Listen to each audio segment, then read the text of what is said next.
तो पिछला लेक्चर जो आपने देखा था जावास्क्रिप्ट में, वो काफ़ी तगड़ा लेक्चर था और उसमें काफ़ी कुछ इंपॉर्टेंट कॉन्सेप्ट्स हमने कवर किए थे। आई होप आपको वो सारी चीज़ें याद हैं, क्योंकि आज जो मैं आपको बताने वाला हूँ वो एक्सट्रीमली इंपॉर्टेंट है जावास्क्रिप्ट के अंदर, खास तौर पे जब जावास्क्रिप्ट को as a front end language web development में यूज़ किया जाता है। तो देखिए, ब्राउज़र के पास कई सारी एपीआईज होती हैं जिनको हम वेब एपीआई बोलते हैं, जिसके बारे में हमने पिछले लेक्चर में पढ़ा था। एक बार थोड़ा सा उसको रिकॉल कर लेते थे, क्या सिस्टम था वो। तो हमें मालूम है कि जब भी जावा स्क्रिप्ट का एक प्रोग्राम रन होता है तो कुछ मेमोरी मिलती है हमारे प्रोग्राम को, ठीक है।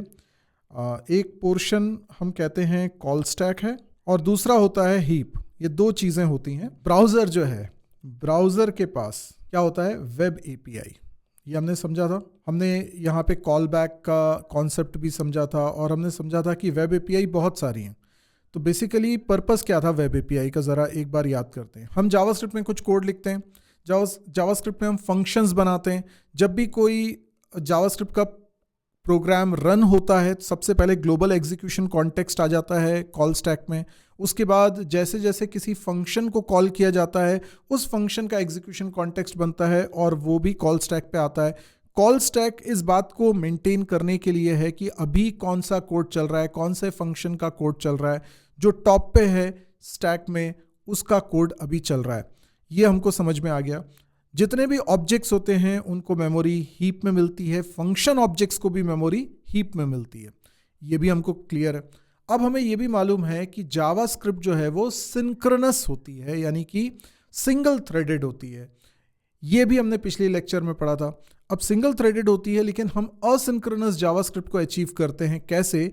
तो हमारे पास हैं वेब एपीआईज और इसमें कई सारे, जैसे हमने सेट टाइम आउट के बारे में पढ़ा था। सेट टाइम आउट एक फंक्शन है जावास्क्रिप्ट की लाइब्रेरी का, जिस फंक्शन को कॉल करके हम ब्राउज़र के टाइमर फंक्शनैलिटी को एक्सेस करते हैं।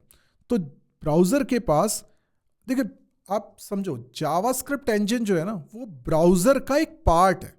ब्राउज़र अपने आप में एक बड़ा सॉफ्टवेयर है और यूजुअली ब्राउज़र्स बनाए जाते हैं, ब्राउज़र का जो इंजन होता है वो बनाया जाता है C++ लैंग्वेज में। मोस्टली C++ लैंग्वेज में बनाया जाता है, पर बहुत सारी और भी लैंग्वेजेस यूज़ की जा सकती हैं। तो जो ब्राउज़र का कोड बना हुआ है, ठीक है, ब्राउज़र का एक कोड है जो सर्वर से इंटरेक्ट करेगा, एक कोड है जो टाइमर फंक्शनैलिटी को यूज़ कर रहा है। ऐसे करके बहुत सारे ब्राउज़र के पास कोड है। इन कोड को आप जावास्क्रिप्ट के थ्रू अगर एक्सेस करना चाह रहे हैं तो डायरेक्टली एक्सेस नहीं कर सकते हैं। उसके लिए ये वेब एपीआई आपके पास है और वेब एपीआई में आपको कुछ फंक्शंस मिलते हैं जो आपने नहीं बनाए ऑफ कोर्स, लेकिन आप अपने प्रोग्राम में उनको कॉल कर सकते हैं। जब आप उनको कॉल करेंगे तो उनका काम होता है ब्राउज़र की इन फंक्शनैलिटीज़ को ट्रिगर करना, और ये फंक्शनैलिटीज़ अलग थ्रेड में चलती हैं, इसलिए आपका जावास्क्रिप्ट का कोड भी चलता रहता है और ये फंक्शनैलिटीज़ ब्राउज़र की भी चलती रहती हैं। इस तरीके से असिंक्रोनस जावास्क्रिप्ट होता है अचीव।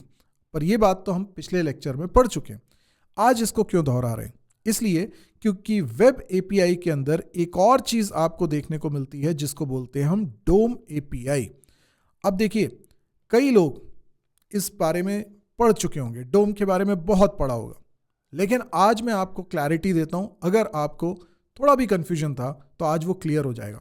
सबसे पहले इस बात में फ़र्क समझिए कि डोम क्या है और डोम एपीआई क्या है। दोनों में अंतर है। डोम का फुल फॉर्म होता है document object model. Document object model basically purpose क्या है इसका, पहले हम इसको समझ लेते हैं। ये हमारे HTML कोड का नक्शा है। जैसे अगर हम HTML में कुछ कोड लिखते हैं, ये मैंने HTML में कोड लिखा है और थोड़ा, अब जैसे ये हेड टैग है, हेड टैग के अंदर भी मैं कुछ टैग्स लगा सकता हूँ।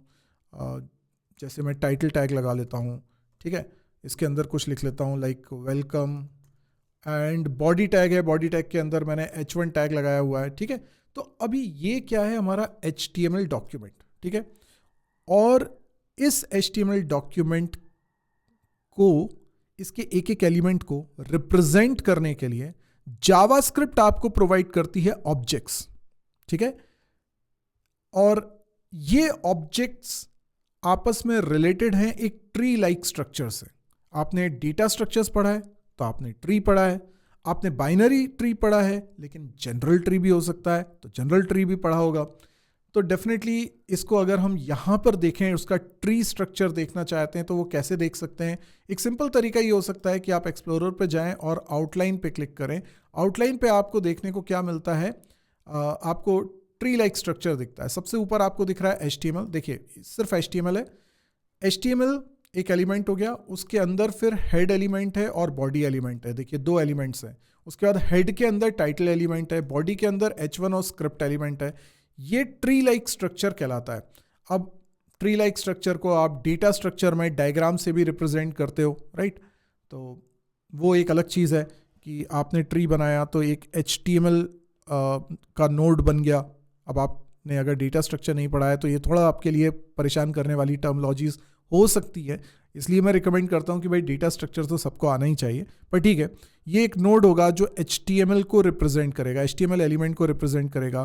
फिर इसके चाइल्ड नोड्स होंगे जिसमें से एक हेड को रिप्रेजेंट करेगा, एक बॉडी को रिप्रेजेंट करेगा, राइट?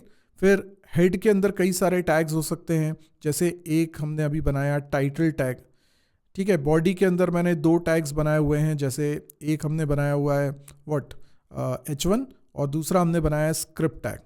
तो इस तरीके से एक ट्री लाइक स्ट्रक्चर बन जाता है।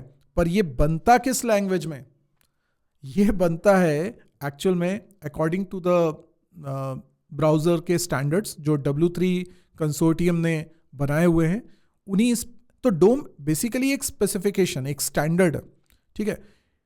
इस पर बेस्ड ब्राउजर्स C++ लैंग्वेज में जनरली ये पूरा ट्री लाइक स्ट्रक्चर बनाते हैं। Got it? अगर आपने डेटा स्ट्रक्चर पढ़ा है तो डेटा स्ट्रक्चर, खास तौर पे C++ लैंग्वेज में अगर डेटा स्ट्रक्चर पढ़ा है, तो अगर आपने कोई भी ट्री को इंप्लीमेंट किया है, लाइक बाइनरी सर्च ट्री को अगर आपने इंप्लीमेंट किया हुआ है कोडिंग के थ्रू, तो आपको मालूम है कैसे नोड बनता है, नोड के अंदर कैसे पॉइंटर्स होते हैं जो चाइल्ड नोड्स को पॉइंट करते हैं, कैसे उसमें हम इंफॉर्मेशन रखते हैं, वो पूरा आपको पता होना चाहिए। अगर वो कोडिंग पॉइंट ऑफ व्यू से पता है तो आपको एकदम से मेरी बात समझ में आ रही है कि C++ लैंग्वेज में वो ट्री लाइक स्ट्रक्चर बना हुआ है। अब उसको एक्सेस करने के लिए जावास्क्रिप्ट में डोम API बनाई गई है। तो डोम API आपको वेरियस फंक्शंस प्रोवाइड कर रही है जावास्क्रिप्ट में बने, जिनको आप अपने प्रोग्राम से कर सकते हैं कॉल, जिसके थ्रू आप C++ लैंग्वेज में बने डोम को करोगे एक्सेस। अब समझ में आई बात? डोम अलग चीज है और डोम API अलग चीज है।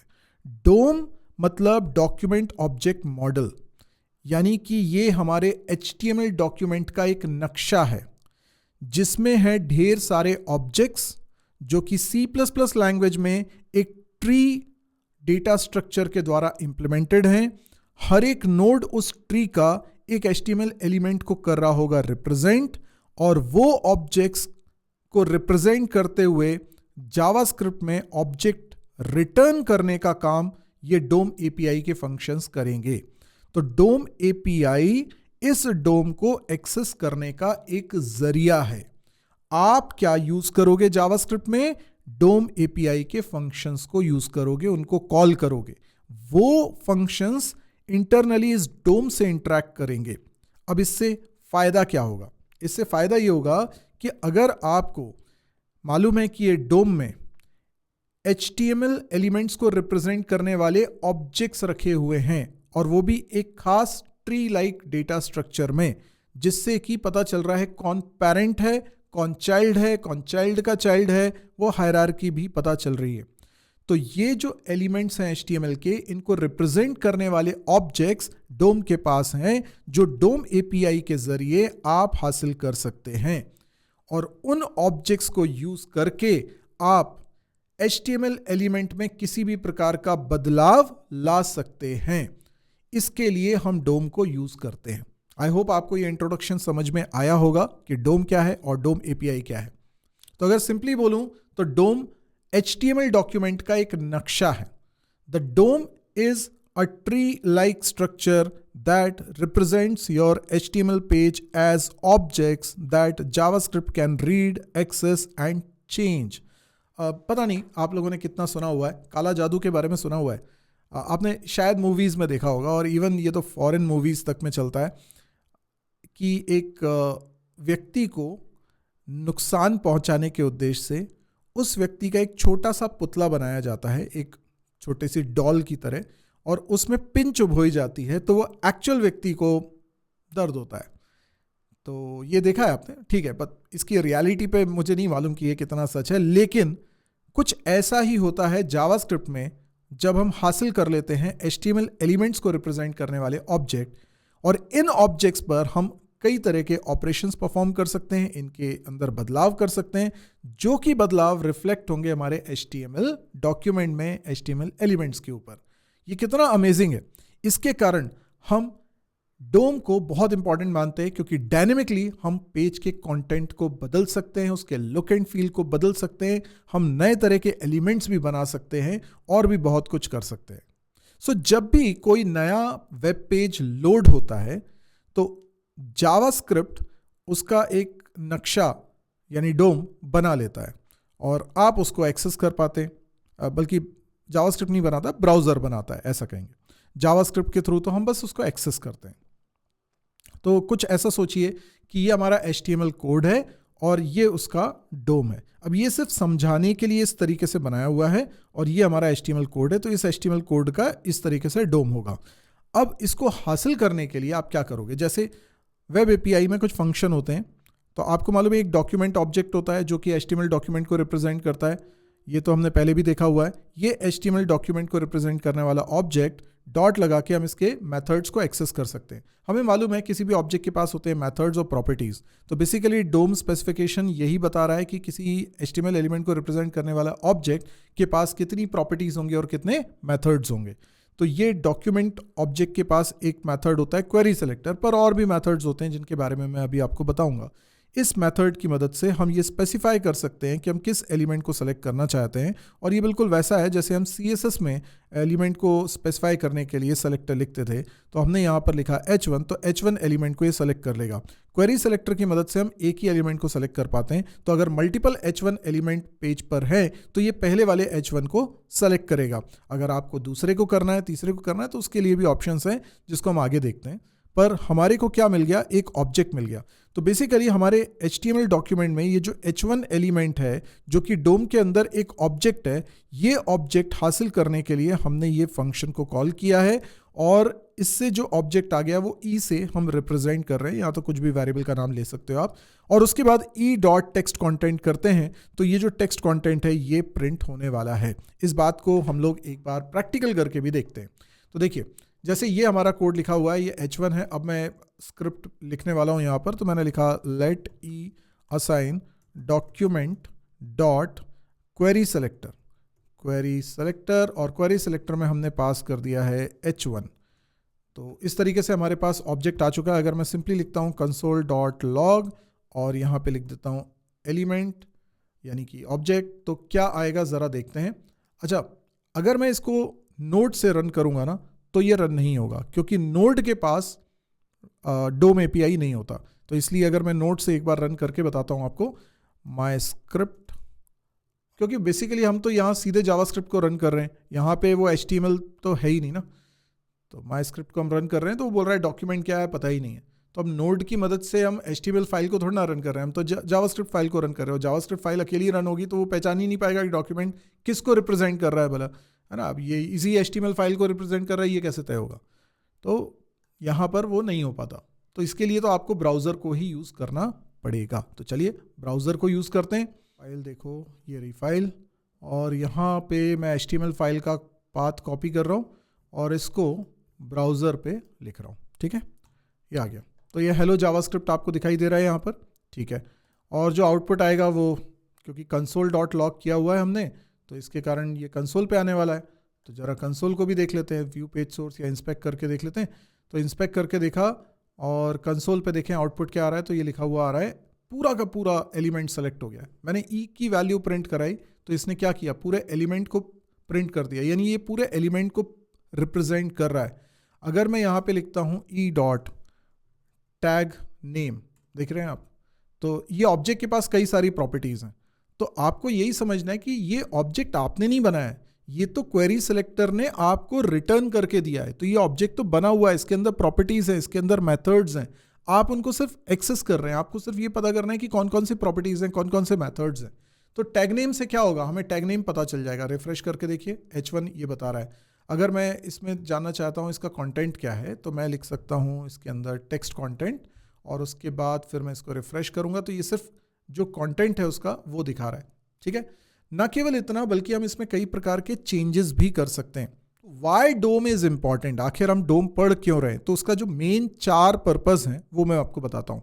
सबसे पहले तो हम चाहते हैं कि HTML के एलिमेंट्स को एक्सेस कर सके। अभी आपने देखा कि हमने एक एलिमेंट हासिल कर लिया, एक ऑब्जेक्ट हमने हासिल कर लिया क्वेरी सेलेक्टर फंक्शन की मदद से। जहां हमारे पास क्वेरी सेलेक्टर एक फंक्शन है, ऐसे और भी ऑप्शंस हैं।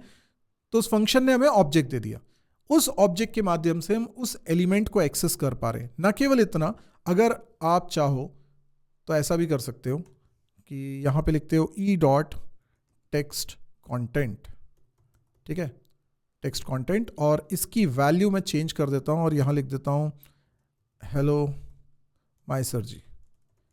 ठीक है, अभी हमारे पेज पे ये कंटेंट नहीं है, है ना, अभी पहले का रन है ये, तो हेलो जावास्क्रिप्ट स्टूडेंट्स लिखा हुआ है। लेकिन रिफ्रेश करता हूं तो यहाँ हेलो माय सर जी हो गया, क्योंकि ये हमने चेंज कर दिया, इसका कंटेंट चेंज कर दिया। तो with the help of JavaScript I can change the content of HTML element, और वही यहां पर हमने करके देखा है। सो एक्सेस करना चाहते हो अगर HTML एलिमेंट को, तो हम कर सकते हैं, जिसके लिए वेरियस फंक्शंस जावास्क्रिप्ट में हमें मिलते हैं, और ये डोम API के फंक्शंस हैं। फिर हम कंटेंट को चेंज करना चाहते हैं, जैसे अभी हमने करके देखा, तो हमारे पास कई सारी प्रॉपर्टीज हैं इन ऑब्जेक्ट्स के साथ। तो जो भी एलिमेंट को रिप्रेजेंट करता हुआ ऑब्जेक्ट आप हासिल कर लेते हैं, उस ऑब्जेक्ट के साथ इनर टेक्स्ट, इनर HTML या टेक्स्ट कंटेंट जैसी प्रॉपर्टीज को यूज करके, जैसे हमने टेक्स्ट कंटेंट को अभी यूज किया था, हम न केवल कंटेंट को एक्सेस कर सकते हैं उस एलिमेंट के, बल्कि हम उसमें चेंजेस भी कर सकते हैं। हमें इवेंट्स को हैंडल करना है, और इवेंट्स को हैंडल करना अब हम सीखने वाले हैं। तो इवेंट्स को जब हम हैंडल करेंगे, तो एक्चुअल में इवेंट क्या है, इवेंट को कैसे हैंडल करेंगे, वो हम लोगों को पढ़ना रहेगा। जैसे मान लीजिए कि आपके पेज पर एक बटन है, और आप चाहते हो कि बटन पे जैसे ही क्लिक हो वैसे ही पेज का कलर चेंज हो जाए। अब ये क्या हुआ, ये तो जब तक यूज़र बटन पे क्लिक नहीं करेगा तब तक स्क्रिप्ट नहीं चलनी चाहिए। आपने कहा हाँ ये तो सही बात है, तो पेज का कलर चेंज करने के लिए जो भी कोड लिखना होगा वो हम कहाँ लिखेंगे, वो हम एक फंक्शन में लिख देंगे। ठीक है, अब फंक्शन में हमने लिख दिया, कैसे लिख दिया, तो पहले तो हमें पेज क्या है, बेसिकली बॉडी, तो बॉडी एक HTML एलिमेंट है जिसको रिप्रेजेंट करता हुआ मुझे एक ऑब्जेक्ट चाहिए। ठीक है, अब अगर मेरे पास बॉडी एलिमेंट को रिप्रेजेंट करने वाला ऑब्जेक्ट है, तो मैं उसके HTML में भी कोई भी चेंजेस कर सकता हूँ, उसकी CSS में भी कोई भी चेंज कर सकता हूँ। तो मैंने मान लीजिए उसके CSS में चेंजेस कर दिया, और मैंने कहा उसका जो बैकग्राउंड कलर है वो कुछ चेंज कर दो, ग्रीन कर दो, ब्लू कर दो, जो भी करना है तो वो कर दो। अब ये कोड मैंने लिखा हुआ है एक फंक्शन में, तो फंक्शन के अंदर मैंने पेज का बैकग्राउंड कलर चेंज करने का कोड जावास्क्रिप्ट में लिखा हुआ है, जिसके लिए मुझे उस एलिमेंट को, उस HTML एलिमेंट को सेलेक्ट करना पड़ा, उसका ऑब्जेक्ट हासिल करना पड़ा, और उसके थ्रू उसकी एक CSS प्रॉपर्टी में चेंजेस करना पड़ा, जो कि हम सीखेंगे कैसे होता है। अब ये फंक्शन जो है ना, ये तुरंत कॉल नहीं करना है, ये तभी कॉल होना चाहिए जब बटन पे क्लिक हो। बटन पे आपने किया क्लिक तो ये कहलाता है एक इवेंट। ऐसे और भी कई सारे इवेंट हो सकते हैं, बटन पे क्लिक करना एक इवेंट है। अब बहुत सारी बटन है, किस बटन पे क्लिक करा, तो यानी किस एलिमेंट पर आपने क्लिक करा है, उस एलिमेंट पे क्लिक करते ही मैं चाहता हूं ये फंक्शन चल जाए। ये फंक्शन जो पेज के बैकग्राउंड का कलर चेंज करेगा, ये फंक्शन है उस इवेंट पे चलने वाला फंक्शन। अब इवेंट कब होगा हमें नहीं मालूम, यूजर न जाने कितनी बार बटन पे क्लिक करे, तो ब्राउजर ने ऑलरेडी एक सिस्टम बनाया हुआ है जो कंटिन्यूसली ये चेक करता है कि कोई इवेंट तो नहीं हुआ, क्योंकि जैसे ही कोई इवेंट होगा ब्राउजर को पता चल जाएगा। अब अगर हमने अपने फंक्शन को, जो कि कॉल बैक फंक्शन होगा, जिसके बारे में हमने लास्ट लेक्चर में पढ़ा था, अगर प्रोवाइड कर दिया, ठीक है, ब्राउजर को प्रोवाइड कर दिया, तो हम क्या कह रहे हैं कि जैसे ही बटन पे क्लिक हो इस फंक्शन को कॉल कर लेना। भाई देखो यही तो है ना, कॉल बैक के बारे में यही तो समझा था कि हम ब्राउज़र से कह रहे हैं कि तुम्हारे कुछ फंक्शनैलिटी को ट्रिगर कर लो ताकि हमारा जावास्क्रिप्ट का कोड चलता रहे और तुम अपना कोड दूसरे थ्रेड में चला लो, और जैसे ही तुम्हारा काम हो जाए यानी बटन पे क्लिक हो जाए, इवेंट जैसे ही अकर कर जाए, तो इस फंक्शन को जो हमने प्रोवाइड किया है that is called call back function, उसको कॉल बैक क्यू में पहुंचा दो। तो कॉल बैक क्यू में पहुंच गया है तो वो चल जाएगा। तो जैसे ही आप बटन पे क्लिक करोगे वैसे ही पेज का कलर चेंज हो जाएगा। तो ये सब करने के लिए हमको इवेंट्स को हैंडल करना होता है, और वो भी डोम का ही पार्ट है, बिकॉज अल्टीमेटली आप जब इवेंट को हैंडल कर रहे हो तो आपको HTML एलिमेंट्स को रिप्रेजेंट करने वाला ऑब्जेक्ट चाहिए कि किस बटन पे क्लिक कर रहे हो, राइट। तो भाई 3-4 बटन है, पर्टिकुलर बटन को क्लिक करने से ही बैकग्राउंड का कलर चेंज हो रहा है ना, तो वो बटन कौन सी है, तो वो ऑब्जेक्ट आपको हासिल करना पड़ेगा। वो भी तो एक HTML एलिमेंट है, उसका ऑब्जेक्ट हासिल करना पड़ेगा, ठीक है। तो वो हम लोगों को सीखना है। फिर हम चाहें तो हमने HTML का कोड लिखते वक्त कुछ एलिमेंट्स बनाए हुए थे पेज पर, लेकिन हमें एक और एलिमेंट बनाना है, ठीक है। हमें नया एलिमेंट क्रिएट करना है, या उस एलिमेंट में कोई चेंजेस करना है, या हमें कोई एलिमेंट को रिमूव करना है। कोई पैराग्राफ था उसको हटा देना है, पैराग्राफ नहीं था वो क्रिएट कर देना है। डायनेमिकली जावास्क्रिप्ट की मदद से हम ये कर सकते हैं। तो ये 4 मुख्य काम हैं डोम के, और इसके लिए जो प्रैक्टिकल हम करेंगे वो करेंगे अपने नेक्स्ट लेसन में। तो नेक्स्ट लेसन के लिए जुड़े रहिएगा, क्योंकि अब बड़ा इंटरेस्टिंग कोडिंग वाला पार्ट स्टार्ट होने वाला है जो डोम मैनिपुलेशन के लिए बहुत इंपॉर्टेंट है। तो आपको डोम अगर समझ में आया, डोम API और डोम के बीच में अंतर समझ में आया, तो प्लीज़ कमेंट देकर ज़रूर बताइए। बाकी डिस्क्रिप्शन को ज़रूर चेक करिए, क्योंकि कई बार आप मोबाइल में वीडियो को देख रहे होते हैं तो डिस्क्रिप्शन को आप पढ़ते नहीं है, पर डिस्क्रिप्शन को चेक करेंगे ना तो आपको पता चलेगा नोट्स कहाँ से डाउनलोड करना है, आपको पता चलेगा कि और क्या क्या कॉन्टेंट है, प्लेलिस्ट का लिंक भी मिलेगा, और भी बहुत सारे लिंक्स मिल जाएंगे, तो आप उसको ज़रूर चेक कर लीजिएगा। बाकी शेयर करिए अगर पसंद आ रहा है कंटेंट, लाइक करिए, कमेंट ज़रूर करिए कि आपको ये कंटेंट कैसा लग रहा है। आज के लिए इतना ही, थैंक यू, गुड बाय।